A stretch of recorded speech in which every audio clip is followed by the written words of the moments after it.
In this webinar, we are going to discuss the added value generated from integrating machine learning and optimization in the context of assigning labor resources to jobs. This use case demo would not be possible without the extraordinary work of the Gurobi development team. So Michelle, Olivier, Fernando, and Juan, thank you. Also, I want to thank Tere from Hitachi Labs for the advice that we got on building the machine learning component of this use case. So before I start the discussion of the demo, I would like to give you a brief outline. So first, we will introduce the general industry where resource management is important. Then I will describe the specific problem that we are addressing. Then we will give a demo about this proof of concept application of optimization. Then Tere will discuss in detail the machine learning component of this engine. And then I will describe the optimization model that is behind the tool. And last, we will discuss the RMO architecture, and we will have 5 to 10 minutes for questions and answers. So let me describe the context of this demo, and this is related to resource management.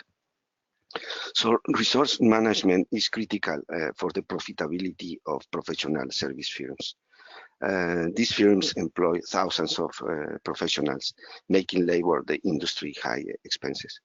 Examples of industries where professional services are commonly used are information technology services, business process outsourcing services, and companies offering customized knowledge-based services to clients, such as accounting services, legal services, advertising, and engineering services. So let me explain some of the limitations of the current processes and tools for resource management. Today, many companies now are using machine learning to automatically compute matching scores between resources and jobs, but the actual assignment is done manually, which leads to poor demand fulfillment and low labor resource utilization, high project delivery costs, and poor customer satisfaction. So let me discuss why integration of machine learning and mixed integer linear programming is essential.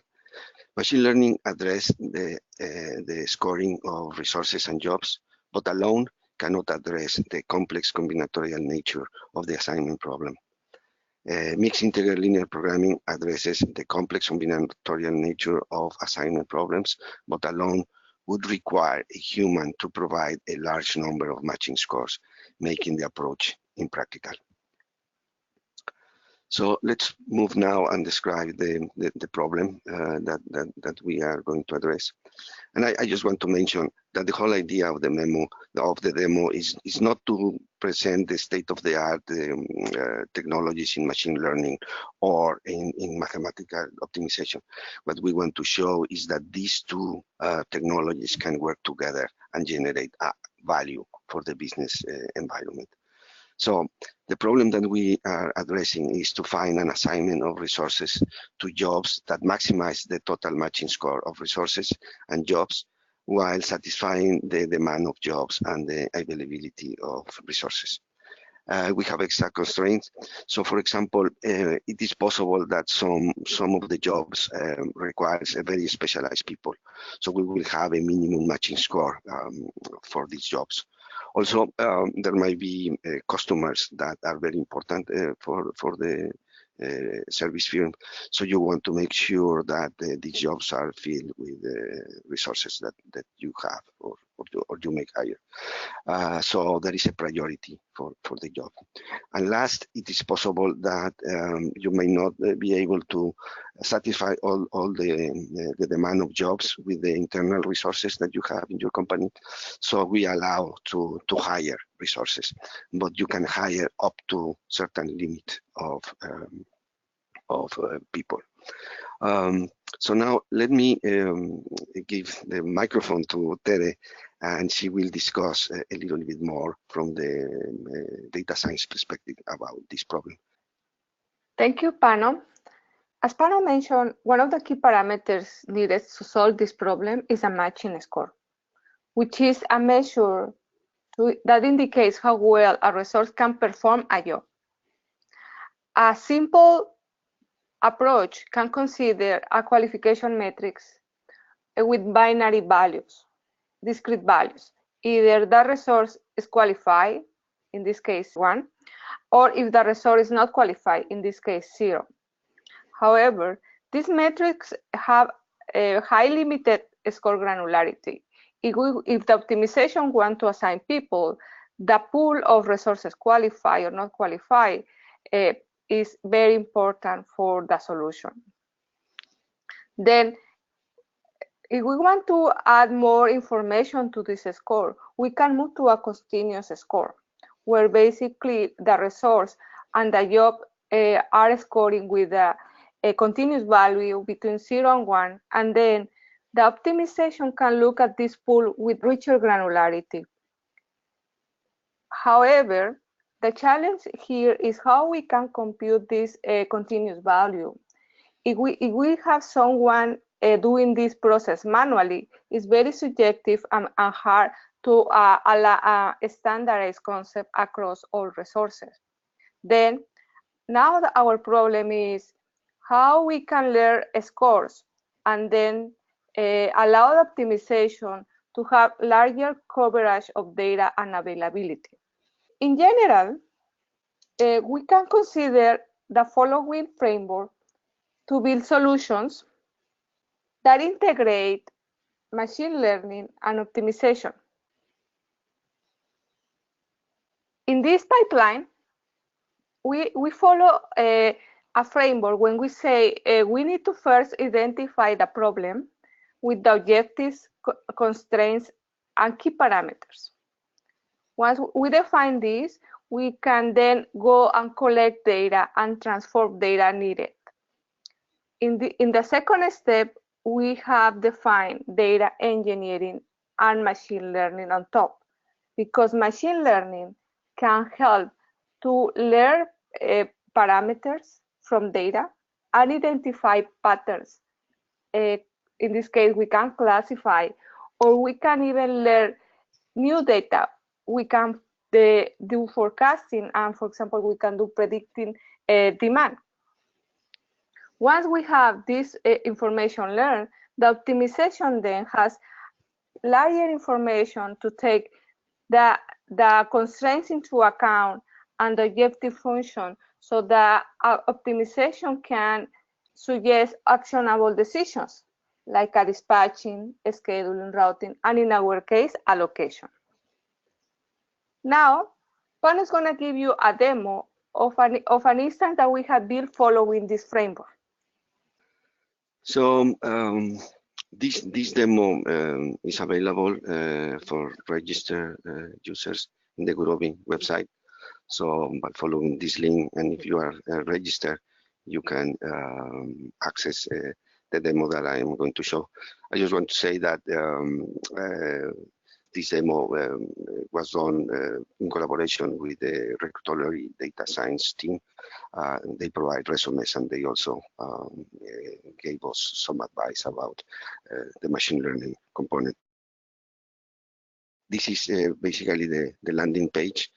In this demo, we have two sections. In this section that we call it Create, you have templates with data that you can, from these templates, you can create scenarios.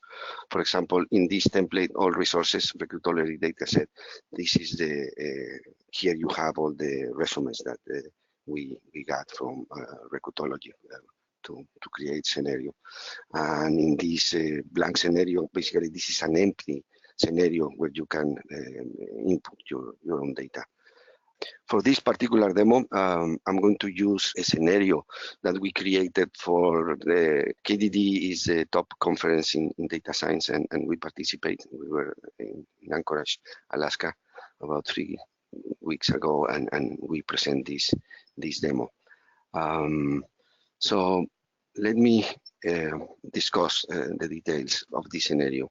So in this page, we have jobs, and this first column describes the job. Then jobs can be classified based on 3 categories. So for a job, we have a role, which can be a data scientist or a developer, technology, which can be C++, SQL, or web, and business domain, which can be finance, marketing, or IT. And also in this column, matching threshold, we have the minimum matching score that is required to fill this job. So for these data science jobs, we are requiring the best people. So we require 100% matching to be able to do the job. And in this column, we have the priority. The default value of the priority is medium. And in this column, we have a flag that is the default is that we are allowed to hire. If for certain reasons there are some jobs that we don't want to hire, then we disable this flag. To make the problem a little bit more interesting, we have said for these 5 data science jobs, we have established that these jobs are high priority. These jobs were randomly generated, and we generated 62 jobs. So in this page that we call resources, we have the resumes that we got from Recruitology, and these resumes are confidential, so people cannot see them. The names that you see here are randomly generated. But also, just to show you that this is real, the people that develop this demo, we enter our resume. So for example, here is my resume. So for the non-confidential resumes, you can see the resumes and make changes if you want. So for this, we have 67 resources in this demo, but we are going to disable 5 resources. This is realistic because many times HR people or resource managers that may use this type of tool, they know that certain people are not available for the next planning cycle because of vacation or leave of absence or any other reasons. So for this particular case, we are going to disable 5 resources. So in total, we will have 62 resources and 62 jobs. In this page that we call pre-assign, the resource manager can define jobs that and resources that must be enforced. So there might be a client that have jobs and they know a resource that they always want that resource for those particular jobs.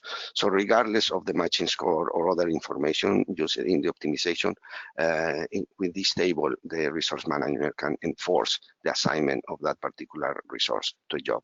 And also for other reasons, you might want to exclude some resource to certain jobs, regardless of the matching score and other information that the optimization put. The default is to have this table empty, but depending on the circumstances, the user can enforce or exclude assignments. In the optimized space, here in the parameter table, we have 3 flags that are the default. So we are enforcing minimum matching score, we are enabling hiring, and if we have pre-assignment, we are enable pre-assignment. And the hiring limit in general is a very high number. So it's about 1 million or something like that, meaning that hiring is not a constraint. So in this particular case, we have five people that we can hire. So you run the optimization, and then the log will tell you what is happening with the provisioning. So the demo is using the cloud and is provisioning virtual machines to do the computations of the machine learning, for example. Will compute the matching scores, and you will get logs about what is happening with those. And then when the matching scores are computed, you will get the traditional log derived from the optimization from Gurobi. So one part of the output that the backend engine produces will be the cross product of the resources and jobs matching score. So for each resources and each job, the machine learning component using the resumes will compute a matching score. This matching score will be an input for the optimization model. So in total, we were able to compute 2,620 positive matching score. We don't display the matching scores that are zero. And then this matching score will be loaded to the optimization model, and the first table will do the assignment. So Kelly Nash is going to be assigned to a developer job in finance. The matching score of Kelly is 100%, and the minimum threshold was 10%. So let's see what happened with the matching scores that are required at 100%. So here we see that there are 3 jobs that requires 100%, and only 3 resources were able to match this requirement of the job.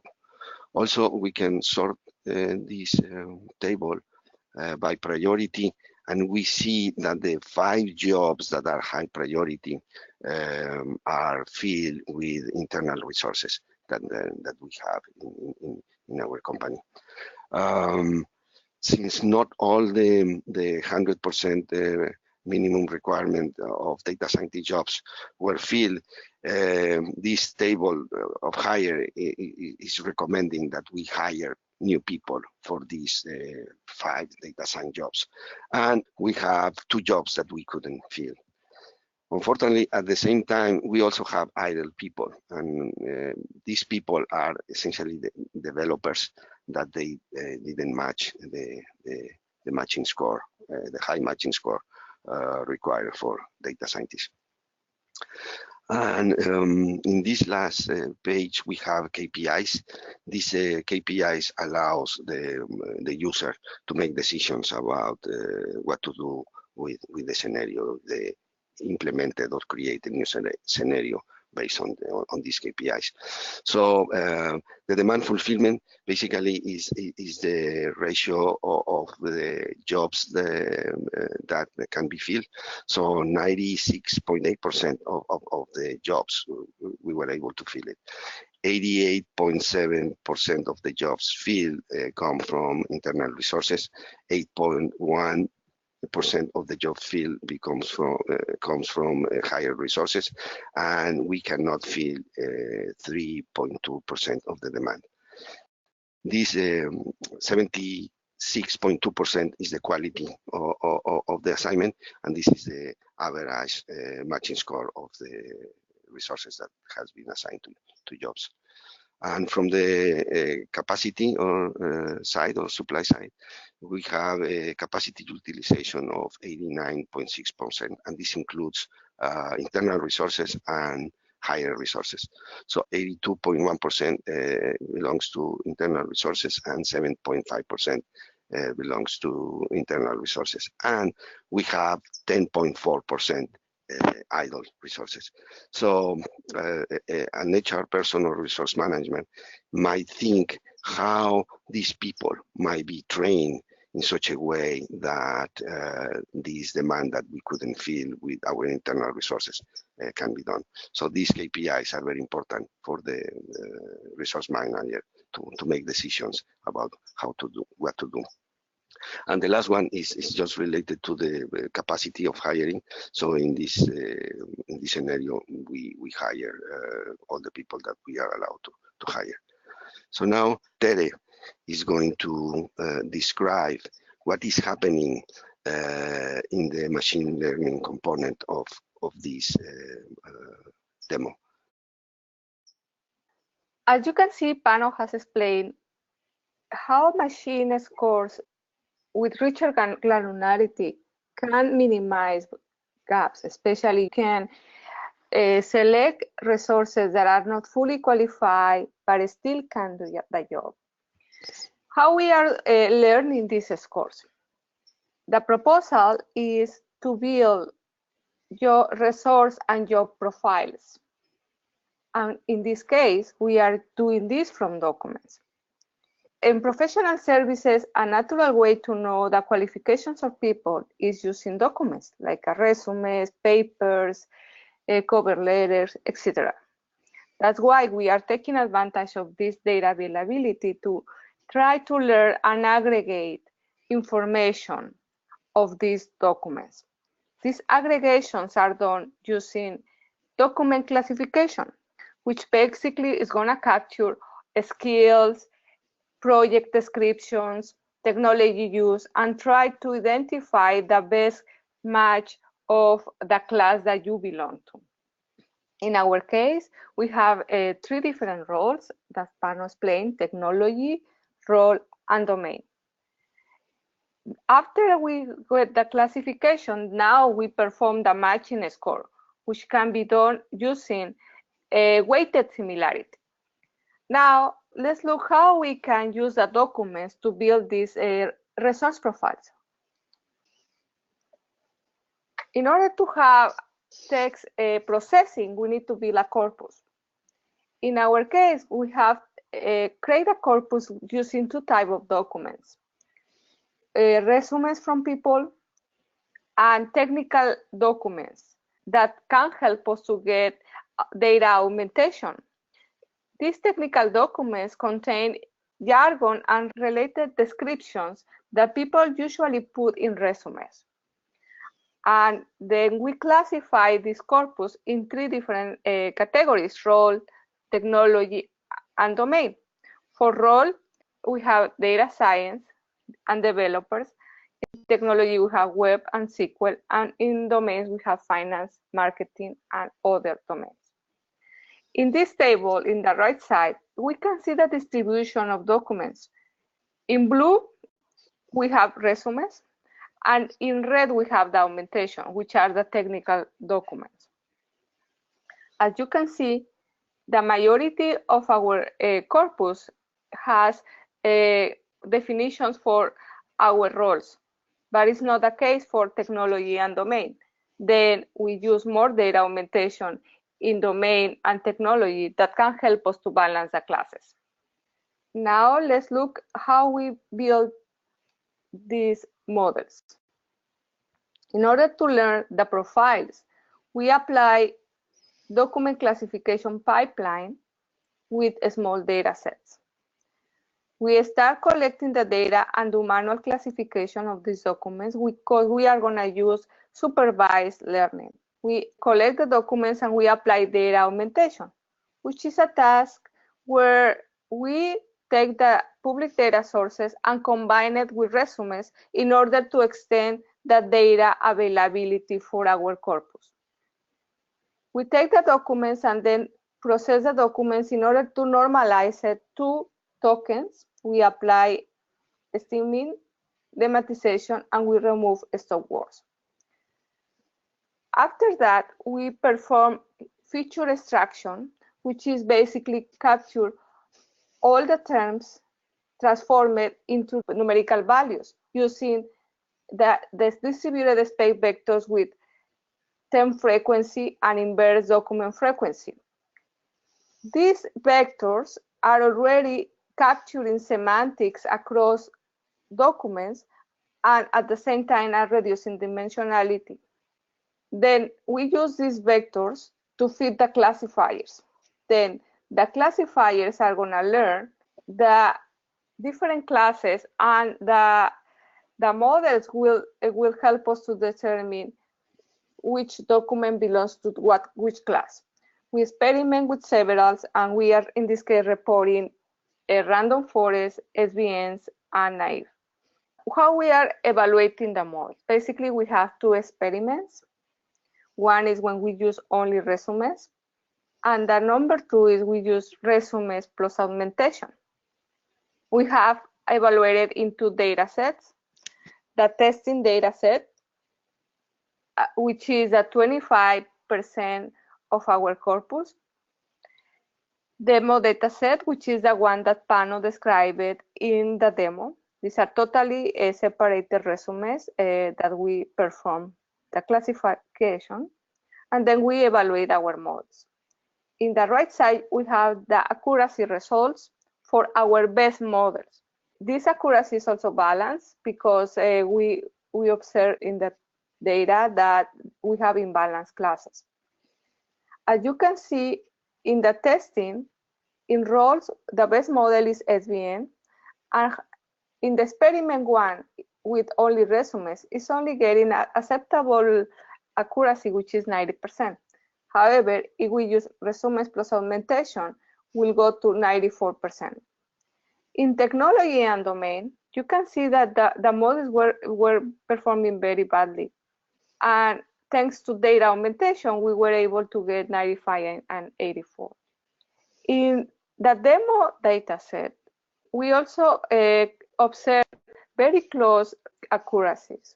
In the roles, for example, we have 84 and 96. Again, in this case was better.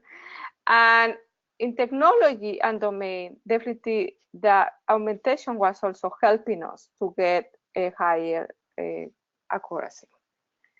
Now let's see the details of this evaluation.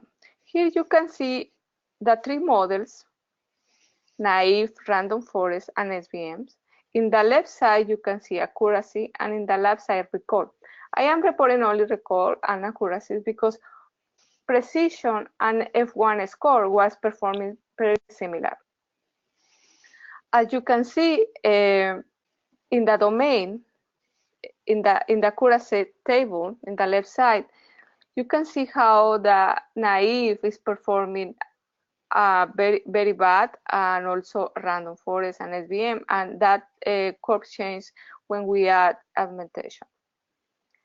The next slide will show you the detail on the demo dataset, also all the details for all the models, again, naive, random forest, and SVM, for our three categories.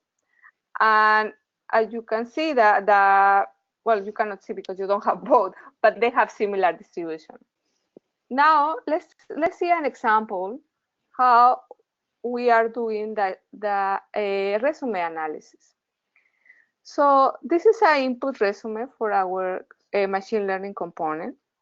In green, you can see I have highlighted parts that are helping us to learn that this person is a developer. You can see the terms there.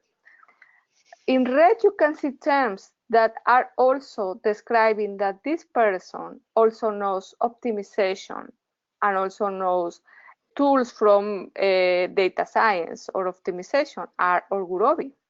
However, the classifier successfully identified that the class is developer, not data science, because these classifiers are looking across all the corpus and not is only text term frequency extraction. In the right side, you can see how a summary of the profile that we are building with this component. Now, as you can see, these are some simplest models that we can apply for text classification, but there are very interesting extensions for this problem. One is, well, I will skip the first one, is basically apply the same for jobs and descriptions, jobs and resumes. The second is very interesting, which is basically add temporal models to score based on job history. People has history, and they, I mean, depending on the years of experience, they might have changed a lot their profile, especially in these days. So if we incorporate temporal models, we can score based on history. Another extension is also add other popular ensemble methods and gradient boosting to see if especially domain or technology can increase accuracies. And finally, even we have small data sets, we can try to collect a little more and then apply deep learning with transfer learning. Okay, this is all in terms of the machine learning. Now, Pano is going to give you a detailed overview of the optimization model. Once this scoring method compute the scores, the optimization is going to take the decisions. Well, Tere has shown us how we can transform unstructured data coming from resumes into numbers that we can use for analysis. In this particular case, the matching scores. So first, I'm going to describe the simple MIP model that we have in the demo, and then I will discuss an extension that is more interesting. We don't have it in the demo, but we have a modeling example that you can view in our website.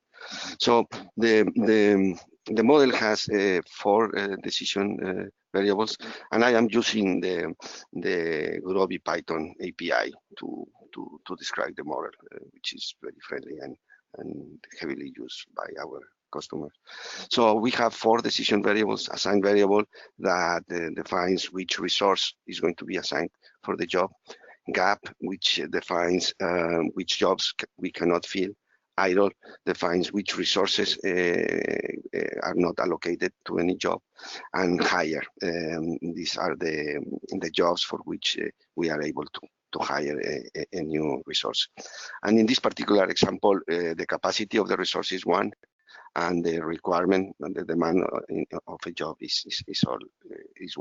And we have the matching scores defined by machine learning component.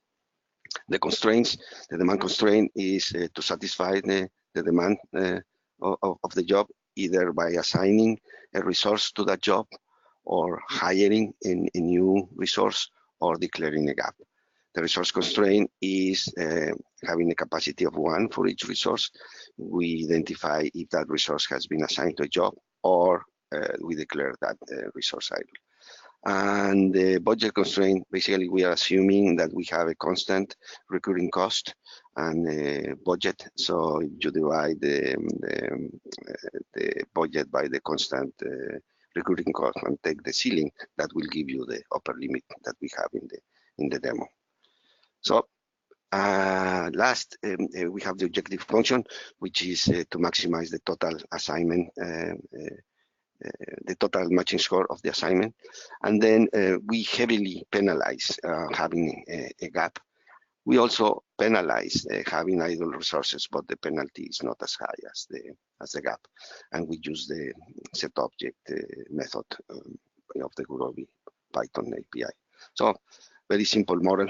And as I mentioned, the idea here was not to having the demo the very sophisticated optimization model nor machine learning. It's just to show an example how these 2 technologies can work together and make more add value to the decision-making process. But let's discuss an extension that is also interesting. Now, let's assume that the demand can be a non-negative number. So we might have demand for 2.4 FTE data scientists, and FTE is the amount of effort required to do the job. And for the capacity can be fractional. So a data scientist might be available only 60% of his time. And now the fixed cost is variable. So the fixed cost of recruiting a new resource depends on the type of job, and we have a hiring limit for that. So what is the challenge with this new model? So basically, in this new model, we need to hire headcount, which is an integer number, but we also need to determine how much of the capacity of the headcount that we have hired is allocated to fill the demand. So essentially, we need 2 variables instead of 1. The HA, which will be the effort, the amount of effort allocated to fill demand based on the headcount that we hire, and NHJ, which is the headcount, the total number of people that we need to hire for that.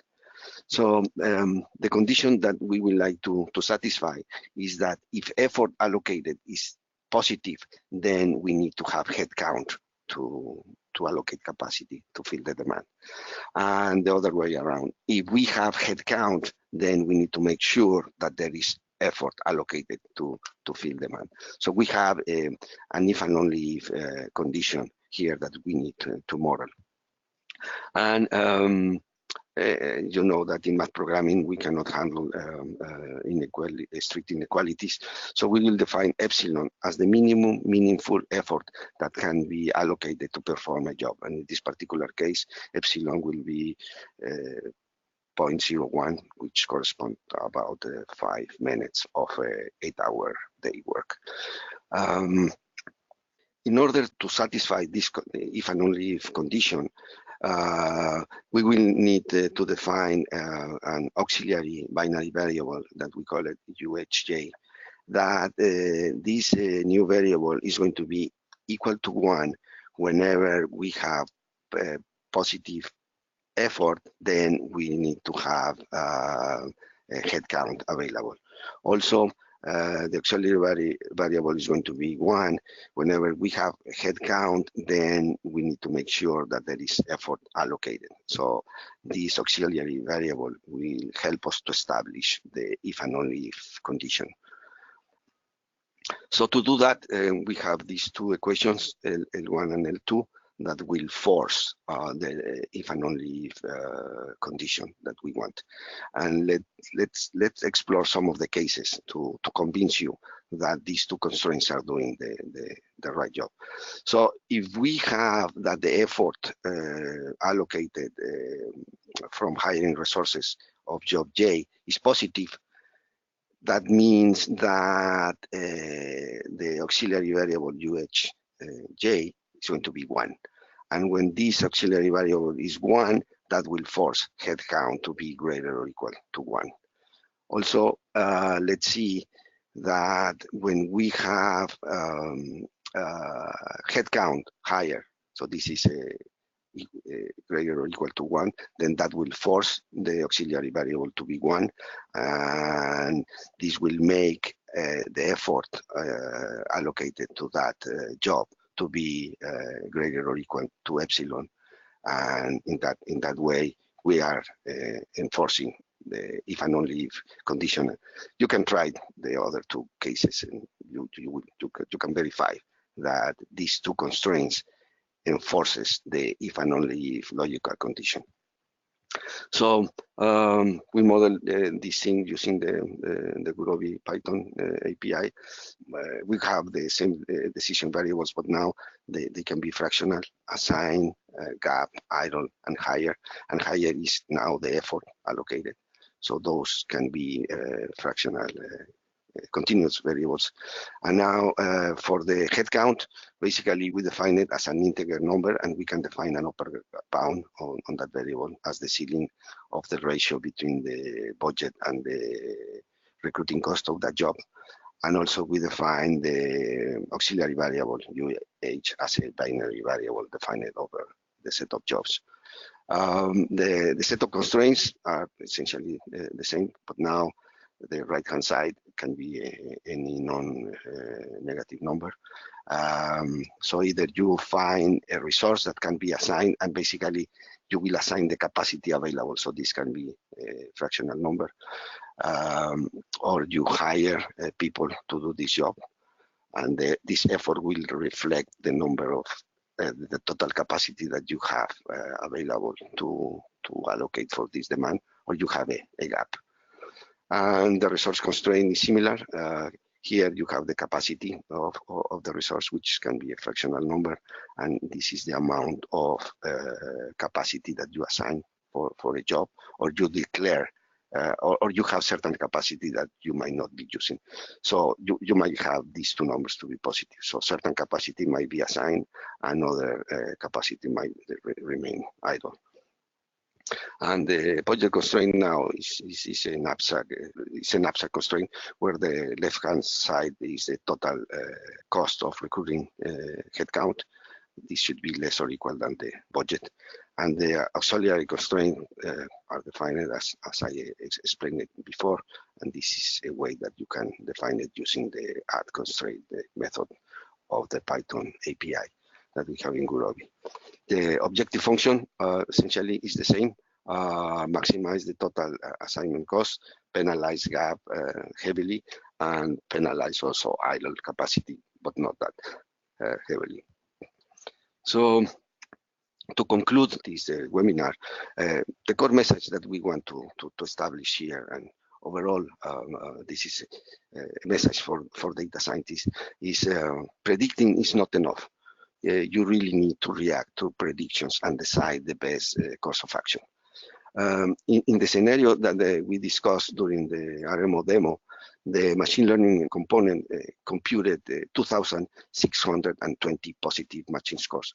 If we would like to find the assignment of the resources to jobs that maximize the total matching score, an upper bound on the number of possible assignments to explore is the combination of assigning 62 resources among 2,620 positive matching scores. So basically, this is an astronomical number. It's a number with 127 digits. So really, a MIP approach is required to efficiently navigate the solution space and identify the global optima or declare the problem infeasibility. Typically, what people do is to use a ranking approach based on the matching score to assign resources to jobs, but this heuristic may lead to very poor suboptimal assignments. The last thing that I want to mention is to discuss a little bit about the architecture that we have behind the demo, because if people are implemented optimization technology, you need to deal with the IT department, and this type of architecture helps you to deploy your application and make sure that your application have the right support and maintenance from IT. And this is a design of the team, Michel and his team. So user interface enable users to manage different scenarios, where a scenario combines input data, parameters, and solution data. Scenarios can be created, duplicated, edited, and optimized. The web application service is the central component that coordinates the actions performed by the users. The scenario database is in charge of storing the scenario data and metadata. When a scenario must be optimized, the web application server pushes a request in the message queue. The optimization and machine learning workers are in charge of processing the request.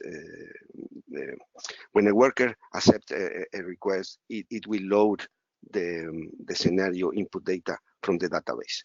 Then the worker will perform two steps. The first step, the worker computes the matching score of resources and jobs by using a document classification algorithm. The document classification model was created offline and trained before deploy with the worker. And basically, the idea is to have a data scientist really, as new data comes, tuning the models for the computation of the matching scores. The worker builds the optimization model, taking into account the computing matching scores. All of this runs in the Gurobi Instant Cloud, and the Gurobi Instant Cloud provides a fully managed Gurobi solver on Microsoft, Azure, and Amazon Web Services.